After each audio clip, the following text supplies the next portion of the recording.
Masechet Sota Daf Yud Aleph. On commence Bezrat Hashem Daf Yud Amud Bet à l'avant-dernière ligne. Ve'Avshalom lakach ve'atzev lo bechayav. La Gemara ici va commencer par traiter le sujet d'Avshalom qui a déjà été entamé dans le daf précédent.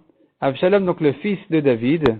Le pasuk nous raconte qu'il n'avait pas d'enfant, c'est la suite du pasuk, qu'il n'avait pas d'enfant. Donc il a mis en son souvenir une espèce de pierre qu'il a nommée sur son nom. Donc Ve'Avshalom lakach. Avshalom a pris Vayatzev lo bechayav, et de son vivant déjà, il s'est fait une sorte de pierre en son souvenir parce qu'il n'avait pas d'enfant.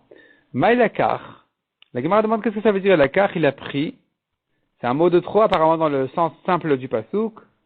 Amaresh lakish lakach mekachra la'atzmo. Lakach, ça prend un sens aussi de, il a fait une affaire, il a pris, il a acheté.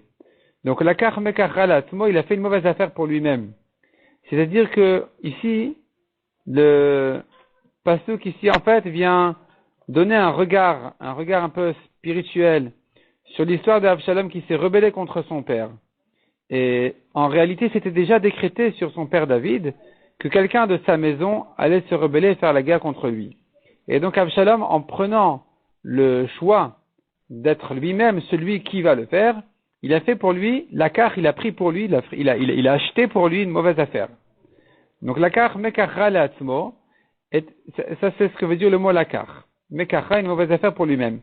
Et matzevet, donc matzevet dans le sens simple, ça veut dire il s'est fait une pierre. Asher be'emek hamelech, donc là du emek hamelech c'est dans la vallée du roi, mais la Gemara explique autrement. Donc selon ce regard spirituel sur l'histoire d'Avshalom, la Gemara dit quel est le sens profond de cette phrase-là. Amar Rabbi Chanina bar Papa be'etza amuka, emek, c'est la profondeur, c'est pas la vallée, c'est pas un endroit profond, c'est la profondeur. Donc de quoi? Shel malkosh shel olam, hamelech du roi, pas du roi David, mais du roi du monde.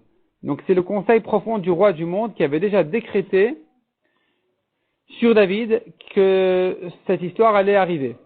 Dirtiv comme il est dit, hineni mekim alecha rami betra, me voici mekim alecha, je mets sur toi, je tiens sur toi ra'a, un malheur mi betra de ta maison.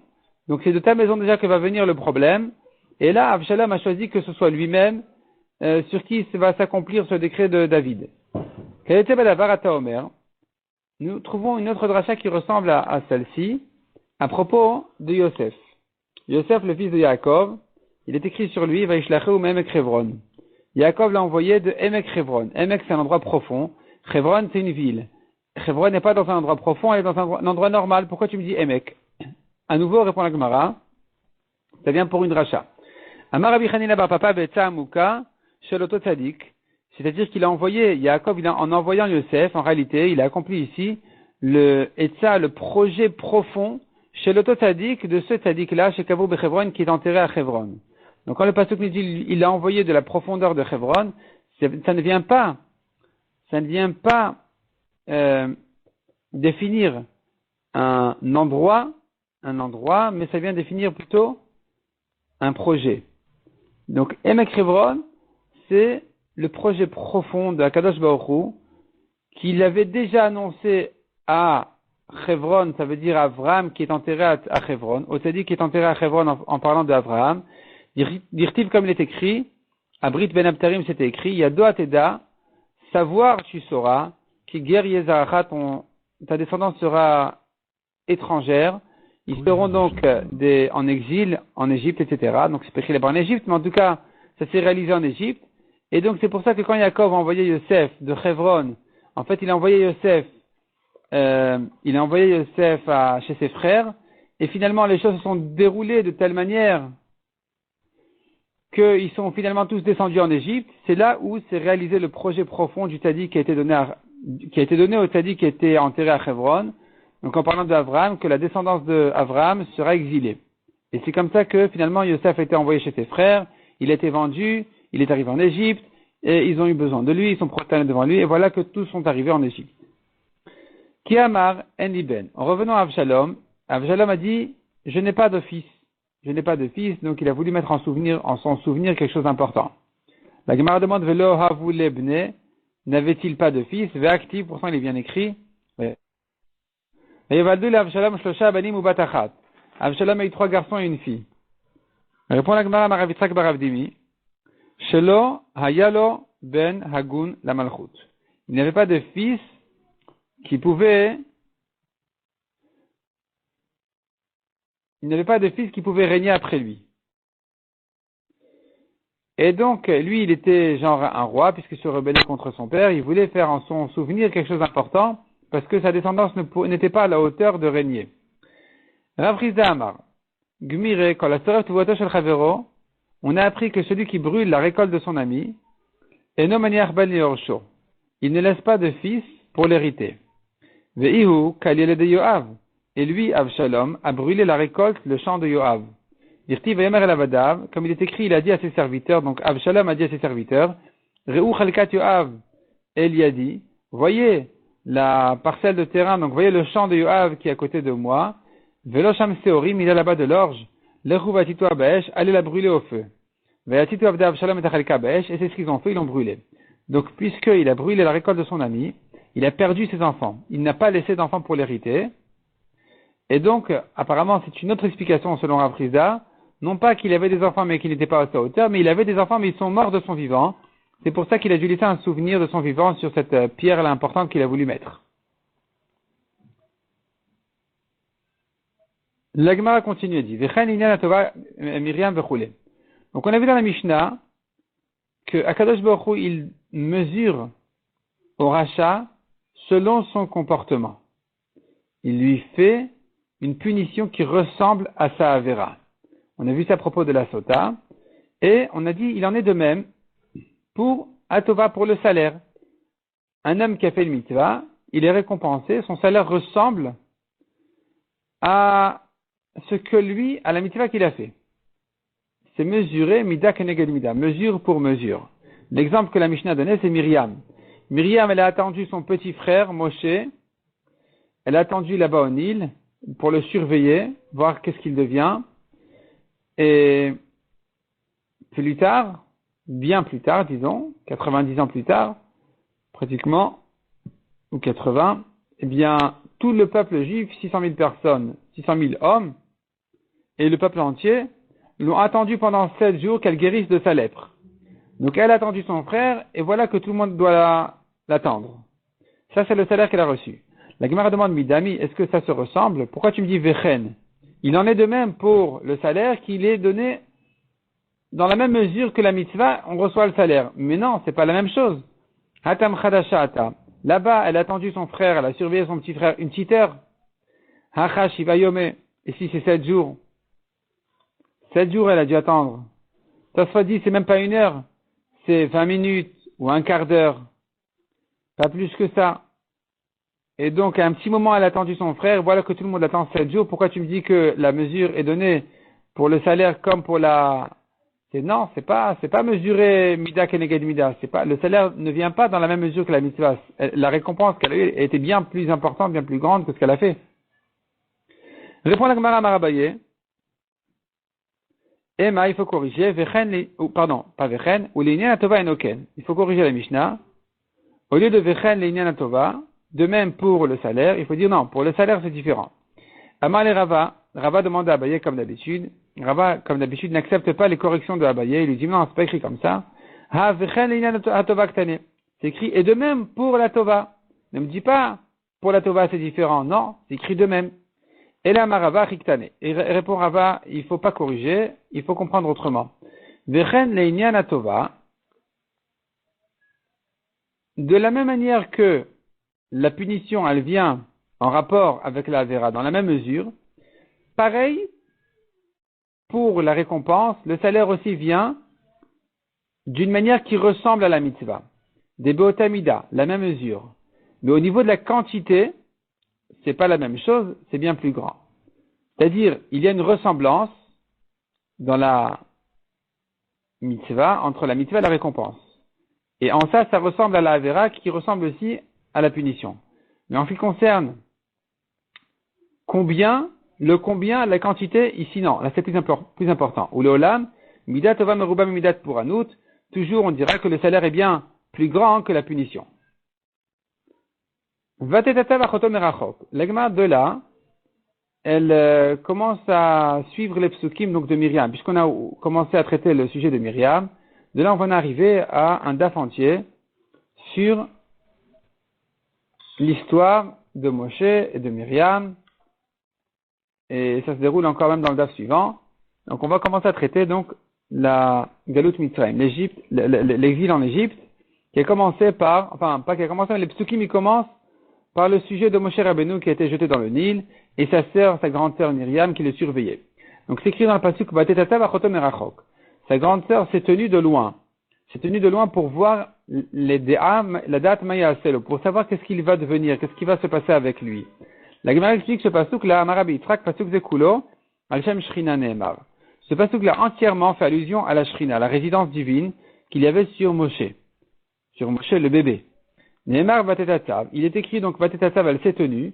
Ce mot-là, Vatetatzav, a une signification très élevée, qui n'est pas que sa grande sœur s'est tenue pour le regarder, mais le mot Vatetatzav fait allusion à quelque chose de très, très important, et fait allusion à la Shrina. Nirti va y avoir Hashem Vaitiatzav et Gomer. Ce terme-là de Vaitiatzav est employé ailleurs dans les psukim sur Hashem. Donc ici aussi, ça fait allusion au fait que la Shrina était sur Moshe. Achoto, sa sœur, donc la suite du pasuk, elle s'est tenue sa sœur. Sa sœur, c'est pas uniquement Myriam. Le mot sa sœur fait allusion aussi à nouveau à la Shrina. Nirtiv emor la chokma chotiat. Comme dit le pasuk, dit à la chokma, la Torah d'Hachem, donc ça fait allusion à Hachem, qui vient de la bouche d'Hachem, dis-lui, tu es ma sœur. Donc la sœur fait allusion à la chokma qui rappelle Hachem, qui sort d'Hachem. Donc ici à nouveau, Achoto, sa sœur, elle s'est tenue, ça veut dire que la Shrina était sur lui. Merachok, de loin. Donc Myriam se tenait de loin, mais à nouveau le mot Merachok n'a pas été ici employé pour rien, ou bien n'a pas été employé que pour ça. Il vient faire allusion à nouveau à la Shrina, d'Irtiv comme il est écrit Merachok Hashem Nir Ali. De loin, Hashem est dévoilé à moi. Suite du pasuk la date pour savoir, d'Irtiv à nouveau ça fait allusion à la Shrina, comme il est dit Kikel Deot Hashem. Hashem est le Dieu des savoirs, des Deot. Donc la date fait allusion à nouveau à Hashem. Ma Yaselo. Pour savoir qu'est-ce que? Ça à nouveau, ça fait allusion à la Shrina, d'Irtiv, Ma Hashem Elokecha Adoresh Meimar. Que Hashem ton Dieu demande de toi. Assez se fera. Que deviendra? D'Irtiv, qu'il est assez Hashem Elokim Davar. Hashem ne fera pas une chose. Donc, à nouveau, nous voyons que le mot assez fait allusion à Hashem. À nouveau, ça vient nous indiquer le fait que Akadosh Baruch Hu était sur Moshe. L'eau pour lui, d'Irtiv comme il est dit, donc le mot l'eau à nouveau fait allusion à la Shrina comme il est dit, Vaikra lo Hashem Shalom, il l'a appelé Hashem Shalom. Donc le mot l'eau à nouveau fait allusion à Hashem qui résidait sur Moshe. Yaakov Melech Hadash al Mitzrayim, donc le pasuk nous dit, s'est levé un nouveau roi sur l'Égypte. Qui c'est ce nouveau roi là, le nouveau pharaon, qui était-il? Rav et Shmuel sont en discussion là-dessus. Chadama Chadash Mamash, un dit c'est un vrai nouveau roi, le roi d'avant apparemment il est mort, il y a un nouveau roi qui est venu et qui a fait des mauvais décrets sur les Juifs. Mais Chadamar Shenitratsuk Zerotav, et l'autre pense, c'est pas un nouveau roi, c'est le même, on l'appelle nouveau parce qu'il s'est renouvelé par ses mauvais décrets contre les Juifs. Mandama Chadash, celui qui dit un vrai nouveau roi, Irtiv Chadash s'écrit Melech Chadash, un nouveau roi, donc c'est un nouveau ça veut dire nouveau. Ou Mandamar Shenitratsuk Zerotav, celui qui dit non, c'est pas un nouveau roi, mais simplement les décrets ont changé. Il y avait de nouveaux décrets. De l'octive et Amad Vaimlor. Car il n'est pas écrit ici, il est mort et a régné après lui, un nouveau roi. Donc tu comprends que c'est pas un nouveau roi, c'est le même roi, simplement, il a changé ses décrets. La suite du pasuk, Asher le Hadat Yosef. Donc ce nouveau paro là, ce nouveau pharaon, nouveau roi, ou moins un nouveau décret, il s'est levé un nouveau roi qui ne connaissait pas Yosef. Yosef a régné 80 ans en Égypte. 80 ans, il a régné et il a remonté complètement le statut de l'Égypte politiquement. Vient maintenant un nouveau roi qui ne connaissait pas Yosef. Qu'est-ce que ça veut dire? Si tu dis, c'est le même roi qui a changé de décret, donc comment est-ce possible de dire qu'il ne connaissait pas Yosef? Il a connu pendant 80 ans, ils ont vécu ensemble, ils ont dirigé le pays, comment il ne le connaissait pas? Comment est-ce possible? Non, il a fait semblant de ne pas le connaître. Comme s'il ne le connaissait pas du tout. Bayomer Elamo, donc ce nouveau roi a dit à son peuple, Hine am bnei Israël. Voici le peuple des fils d'Israël, et ils nous causent problème, etc. Il faudrait qu'on fasse quelque chose contre eux. Tana. Hu itril ba'etzat trila.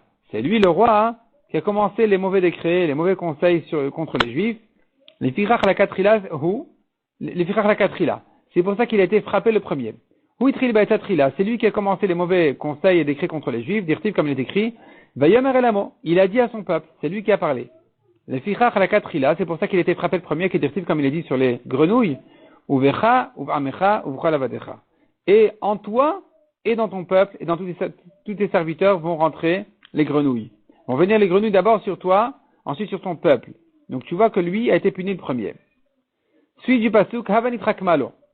Hava, allons, nitrakmalo, allons nous réfléchir comment faire contre lui.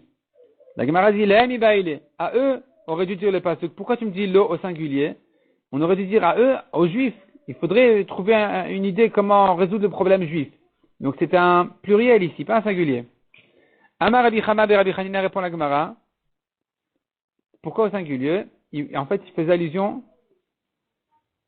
non pas au peuple, mais bo nechakem le Moshiach chez l'Israël. Venez, on trouve une solution intelligente contre le délivreur d'Israël. En fait, il faisait allusion donc à Hachem, Nitrak Malo. Comment on peut trouver une solution à Hachem qui ne nous punisse pas si on va embêter les Juifs? Bema Nedunem. Comment allons les tuer? Nedunem Ba'esh au feu? Non, c'est pas possible parce qu'il va nous punir au feu. Ktiv qui ne Hachem Ba'esh Yavo. Hachem vient au feu. Ou Ktiv qui Ba'esh Hachem Nishpat, Hachem Vegomer Hachem se juge au feu. Bacherev, les tuer à l'épée.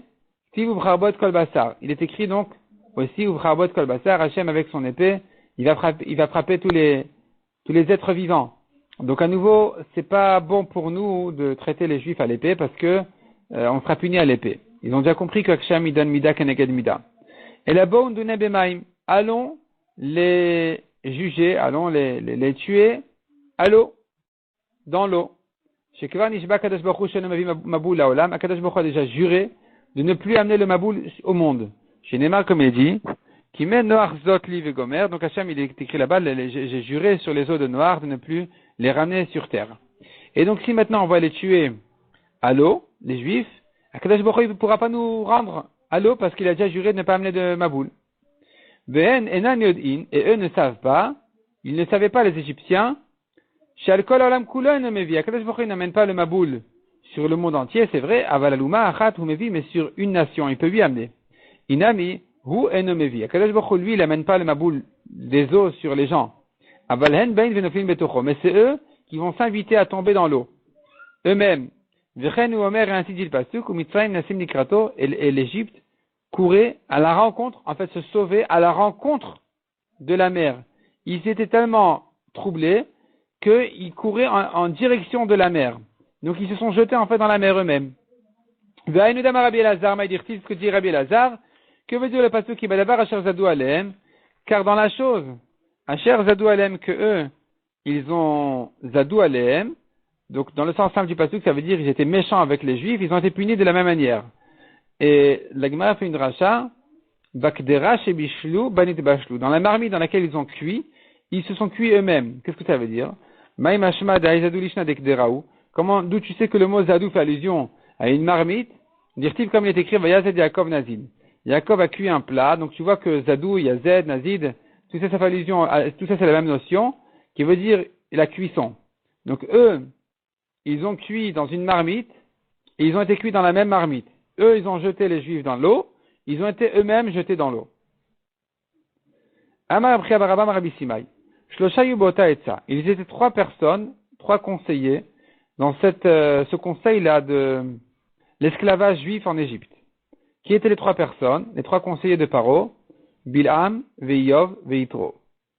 Bilham Shiat Neherag. Bilham qui a donné le conseil de l'esclavage juif, Neherag, il a été tué. Yov Sheshatak Nidan Beisurin. Yov qui se tue, qui a accepté l'idée. Nidan Beisurin, il a été frappé, il a été frappé de souffrance. Il a beaucoup souffert. C'est bien l'histoire de Yov.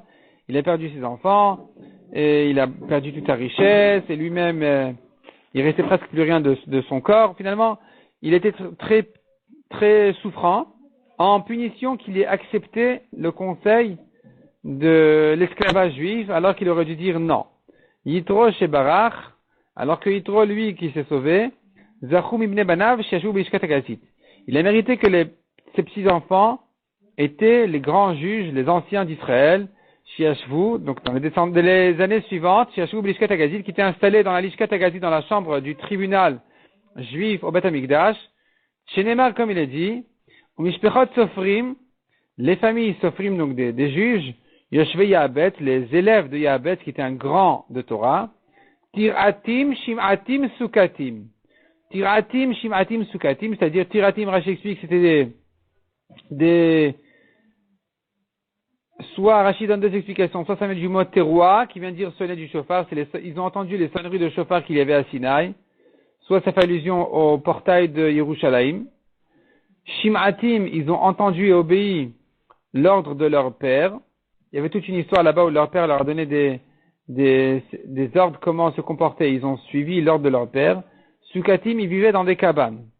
Donc ces familles-là en question, ces familles en question, qu'est-ce qu'ils avaient? Donc ils étaient donc les familles de Sofrim, donc de juges, Yoshve Yahabet, les élèves de Yahabet, Tiratim, Shimatim, Sukatim, comme on expliquait, Hema Kenim, ils sont de la famille du Keni, Habaim, qui viennent, Mechamat, Avi, Bet Rechev, qui viennent de Chamat, le père de la famille de Rechev. Uktiv, c'est qui ces Kenim en question? Ou venait Keni, Choten, Moshe, Vegomer. Il est écrit, venait Keni, les fils de Keni, Choten, Moshe, le beau-père de Moshe. Donc, Keni était le beau-père de Moshe. C'est un nom de Yitro. Donc, venait Kenim, c'est donc la descendance de la famille de Yitro. Donc, tu vois que Yitro a mérité que ses petits-enfants soient des grands de Torah. Comment est-ce qu'il a mérité à ça? Bien justement parce que il s'est sauvé du conseil de l'esclavage en Égypte. L'esclavage juif en Égypte. Et il continue à dire, Venilcham banu v'ala min haaretz. Il va se sauver contre nous. V'ala min haaretz, il va remonter de la terre. Disent les conseillers de Paro sur les Juifs. S'il y a un problème, dès qu'il y aura une guerre, les Juifs qui sont parmi nous, ils vont se battre, ils vont faire la guerre contre nous, et ils vont, v'ala min haaretz, il va monter de la terre. La Gemara dit, mais et si nos ennemis juifs vont monter de la terre, c'est une bonne chose. Pourquoi ils craignent ça? Ils auraient dû dire, ils vont faire la guerre contre nous, et nous les Égyptiens, on devra se sauver de la terre. Pourquoi ils disent, voilà, et lui, le juif, il va sortir de la terre? Ça serait bien pour eux. Répond la Gemara Rabbi Abba bar Kana, qu'Adam shemekalel et atzmo, c'est comme quelqu'un qui se maudit, quelqu'un qui se maudit, et il veut pas dire, il veut pas prononcer donc la klala sur lui-même, parce qu'il a peur que ça se réalise, il a raison d'ailleurs, et donc il a dit sur son ami, il a dit sur quelqu'un d'autre. Donc c'est pour ça que ici, les Égyptiens, quand ils disaient Ve'ala min haaretz, ils auraient dû dire, et nous on devra se sauver de la terre, mais ils voulaient pas dire comme ça, ils ont dit, donc et les Juifs, ils vont faire la guerre contre nous, et ils vont se sauver de là. Ils vont se sauver de là. Dans les mots, ça veut dire les Juifs, mais dans le sens, ça veut dire nous les Égyptiens. Mais Asim Walav Seremissim.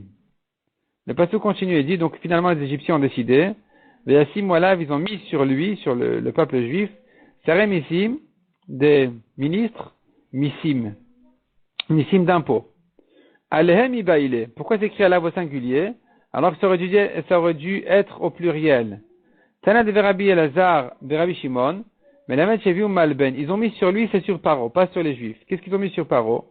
Et Viou Malben, ils ont mis sur Paro une forme de brique, mais pas la brique elle-même. C'est en fait la forme dans laquelle on construit la brique. Donc ils ont un genre de carré ou de rectangle, et qu'on doit remplir pour faire dedans la brique.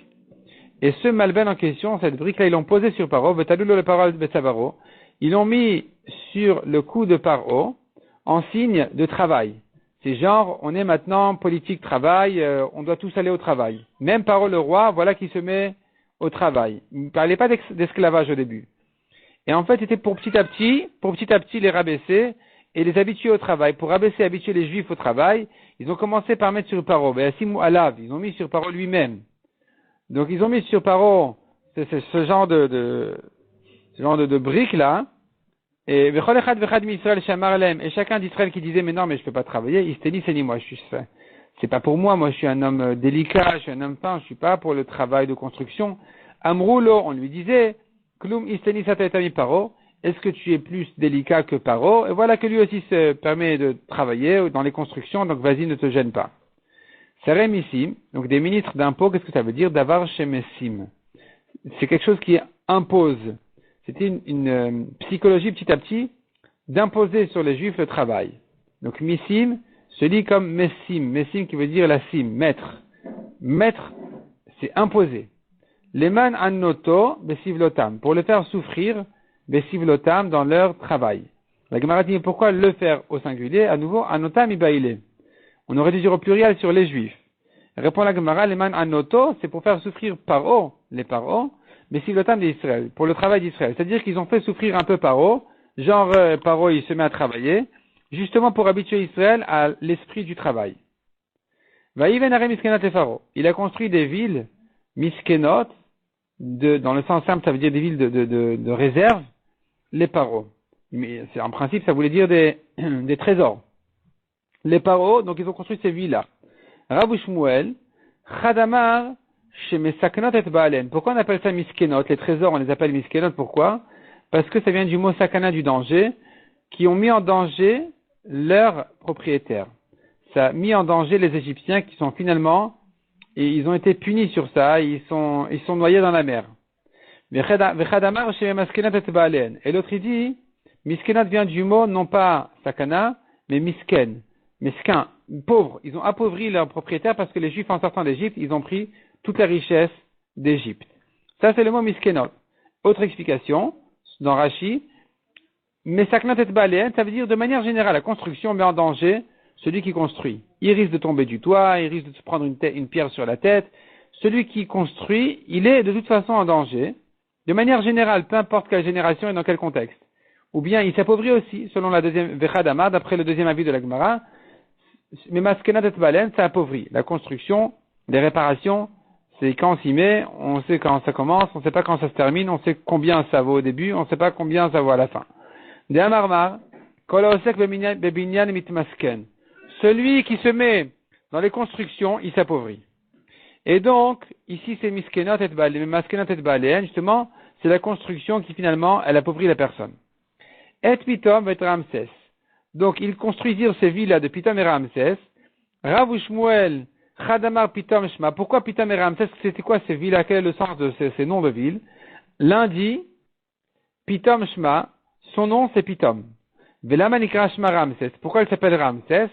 Chez Rishon Mitroses. Le mot Ramsès vient du mot Mitroses. Riche, le Rej, ça vient dire Rishon. Et Messes, ça veut dire y fonder. Il construit un peu, ça se détruit. Il construit un peu, ça se détruit. Il n'y a rien qui tenait. Mais Chadamar, l'autre, il dit Ramsès Shma. Le nom de la ville, c'était Ramsès. Mais la manikra Shma Pitom, pourquoi on l'appelait Pitom? Chez Rishon, car petit à petit, à chaque fois qu'il construisait quelque chose, Pitehom Bol-O. Ça s'avalait dans la terre. Donc Pitom, ça vient du mot Pitehom. Ça s'avalait dans la terre. C'était une terre molle on pouvait rien construire dessus. Donc c'était en fait que pour les faire souffrir, ça servait à rien aux Égyptiens. Peut-être qu'après beaucoup de travail, ils recevaient un peu de résultats, mais le principe était, la psychologie était de casser l'esprit des Juifs. V'chacher ya'anu oto, ken yirbe v'chanifot. Et v'chacher, et autant qu'il les faisait souffrir, ainsi, yirbe, il se multipliera, v'chanifot, et ainsi, il se renforcera. On ne comprend pas la formule du pasuk qui devrait être au passé et qui devient au futur. Ken rabu v'chen partout ibaile. Le pasuk aurait dû dire, au passé, autant qu'il les faisait souffrir, autant ils se multipliaient, autant ils se renforçaient. Pourquoi c'est écrit au futur, ils se multiplieront, ils se renforceront? Amaresh Lakish répond la Gemara, Ruach HaKodesh Mevasartan. Eux, les Égyptiens, ils disent, on va les faire souffrir. Et, Akadosh Baruch Hu, il leur répond, Ken yirbe v'chenifot. Plus vous allez les faire souffrir, plus ils vont se multiplier, et plus ils vont se renforcer. Ve'akutu mipnei bnei Israël. Ve'akutu, dans le sens simple, ça veut dire, ils étaient dégoûtés.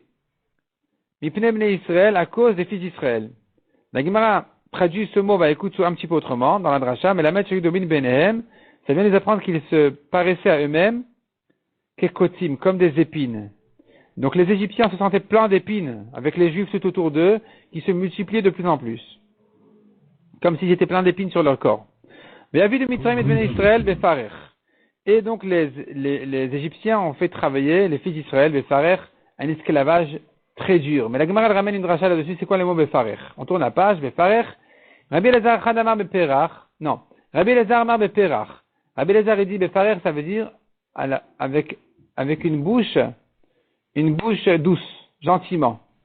C'était pour les habituer gentiment au travail. Gentiment, genre ils étaient payés au début, et après c'était devenu l'esclavage.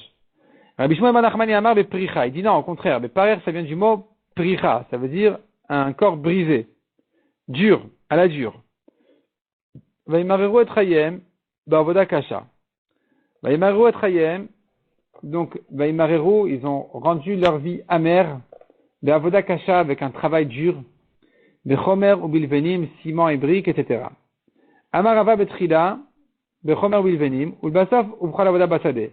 Le pasuk commence par des constructions de briques et il termine par tous les travaux dans le champ, parce que les Égyptiens sont habitués à voir les Juifs travailler dans les constructions et c'est devenu va me récolter ma récolte, va me labourer mon champ et ainsi de suite. Donc ils se permettaient les Égyptiens de les faire travailler pour eux-mêmes, pas pour l'État. Et kol avodatam asher avdu ben befarer. C'est encore un pasuk, tout leur travail qu'ils faisaient travailler befarer. Ici, la Gemara dit, selon tout le monde de Farer, alors avant ça, la Gemara dit, Amar Bishmoy Banachman et Mar Bionatan, Shayu Machlifin Melechet Anashim le Nashim, ou Melechet Nashim le Anashim. Ils inversaient les travaux habituels des hommes pour les femmes et ceux des femmes pour les hommes. C'était ça la difficulté du travail, entre autres. Ulman Damar Nami Atam et Perach, même celui qui dit dans le pasuk d'avant que Beparer se comprend comme Perach, avec la bouche douce, gentiment, un Chavadai Mifricha. Ici, c'est sûr que ça devient déjà un esclavage dur. Darash Rav Avira. Mishrar Anashim Tidkaniot Sheyuboto Ador. Par le mérite des femmes Tidkaniot qu'il y avait dans cette génération-là, Nigalou Israël Mitzrayim. Ils ont été libérés d'Égypte. Qu'est-ce qu'elles faisaient les femmes Tidkaniot? Besha'a Sholchot Lishov Maim. Lorsque les femmes, donc, allaient puiser de l'eau pour leur mari qui était au travail, Akadosh Baruch Hu mezamen lem dagim ktanim bekadeen. Akadosh Baruch Hu leur rentrait des petits poissons dans leur cruche.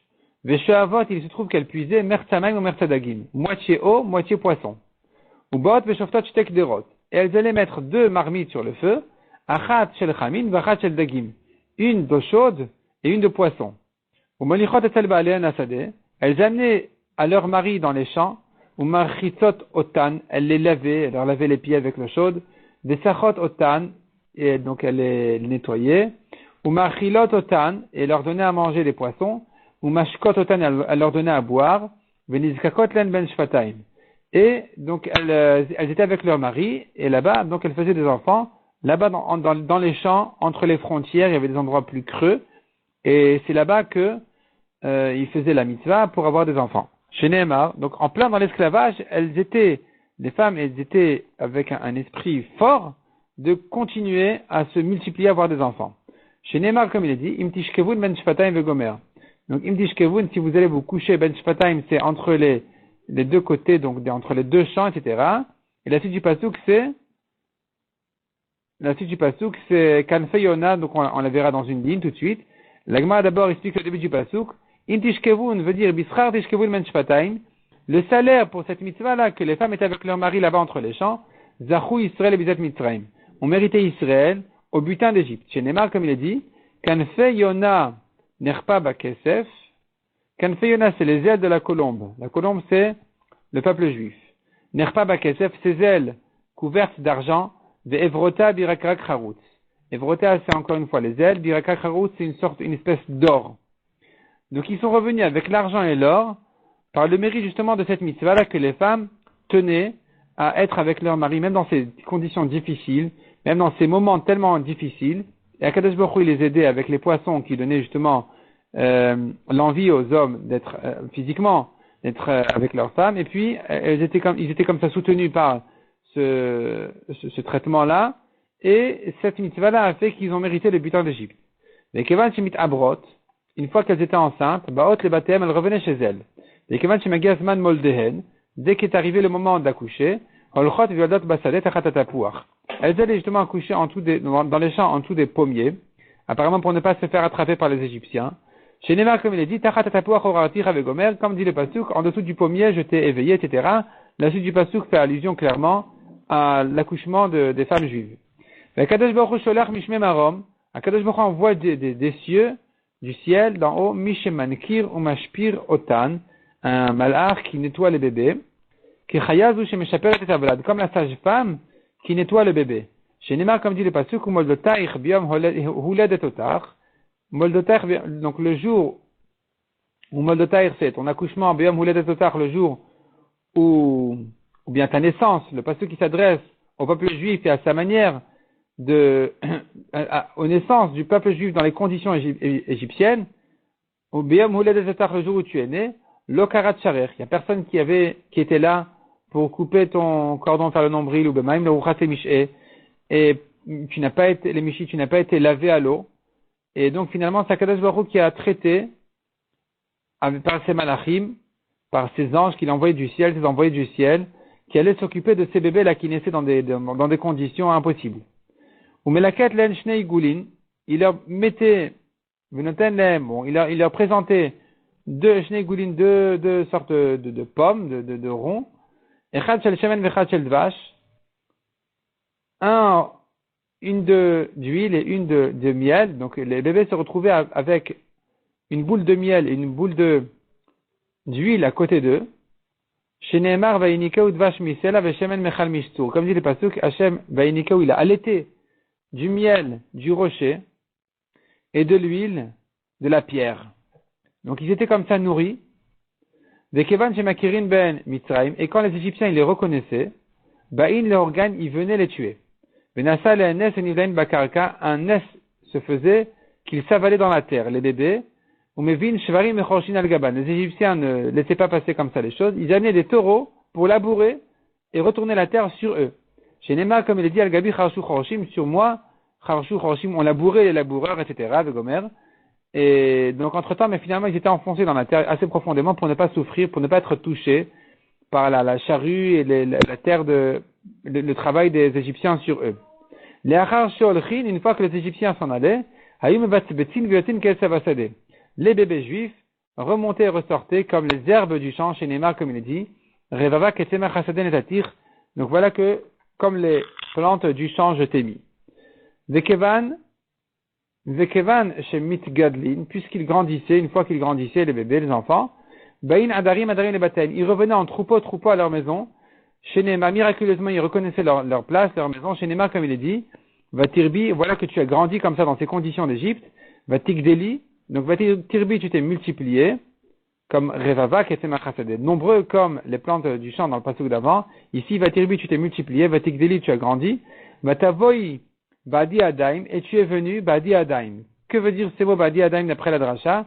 Altikre Badi Adaim, ne lis pas Badi Adaim sans resh, mais ajoute un resh. Et la Bedre Adarim, en troupeau.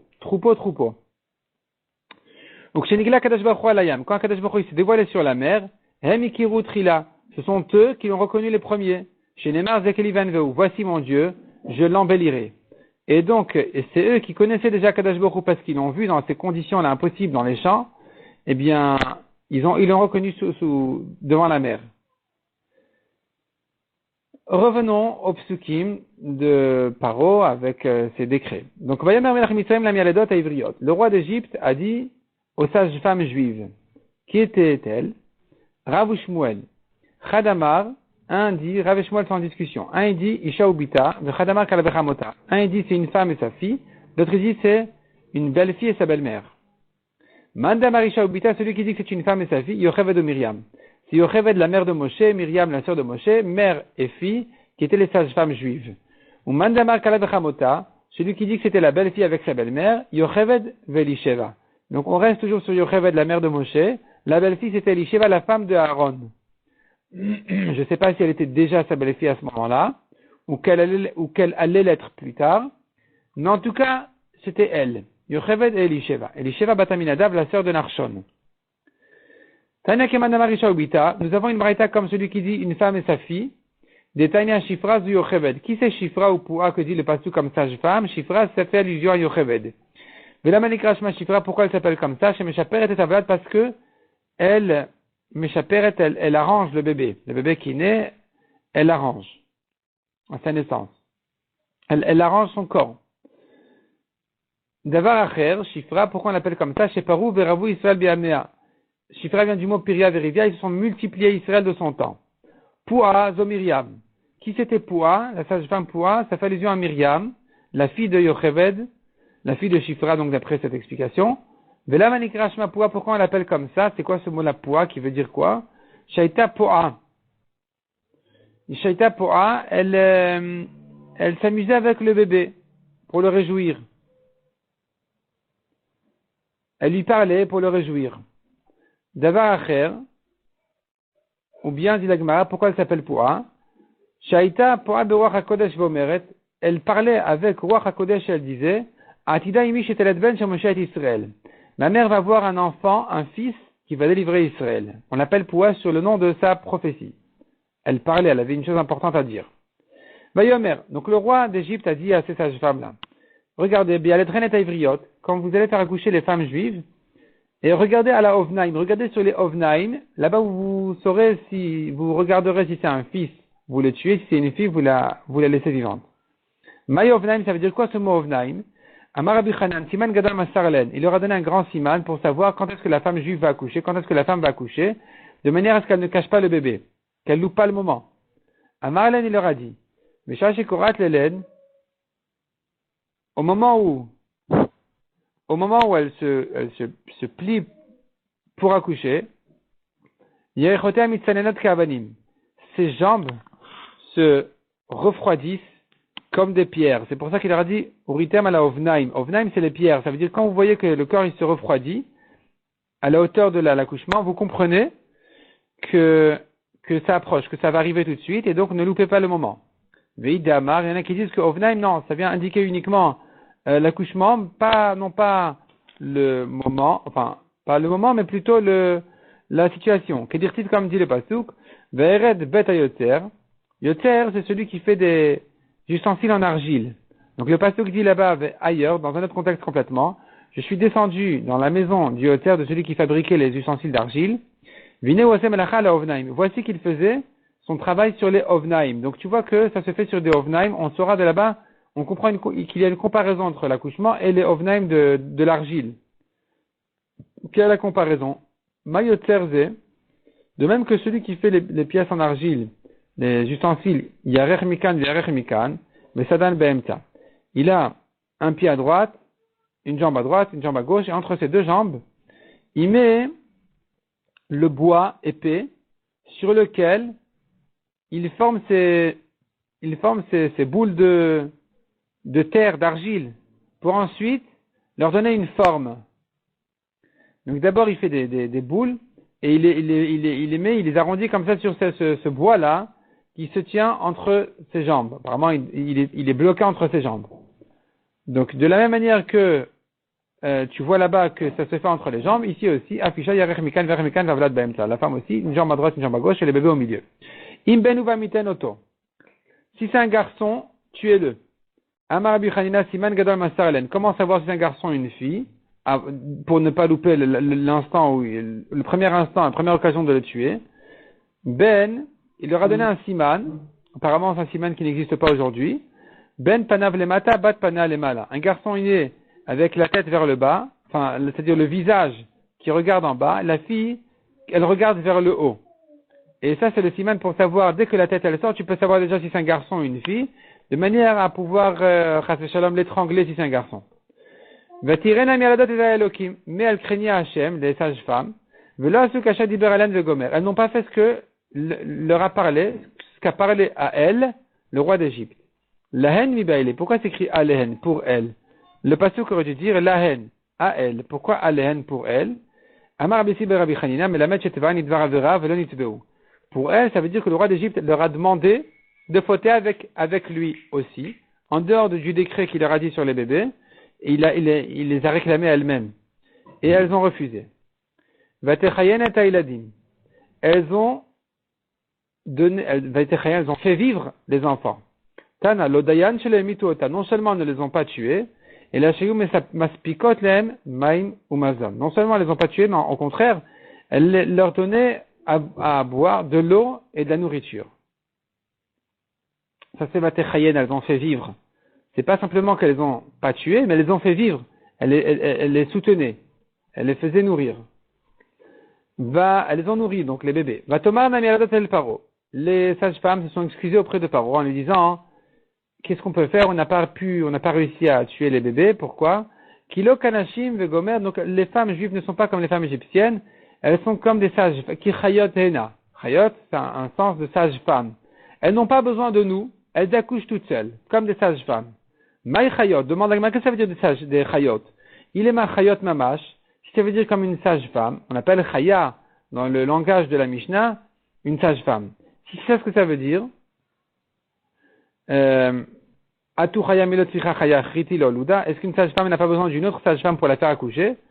Et là, elles lui ont dit non. Chayot, ça veut dire des bêtes sauvages. Umazo, kechayanim shela. Cette nation-là, les Juifs, ils sont comme une bête sauvage. Ils n'ont pas besoin de sage-femme, ils accouchent tout seuls.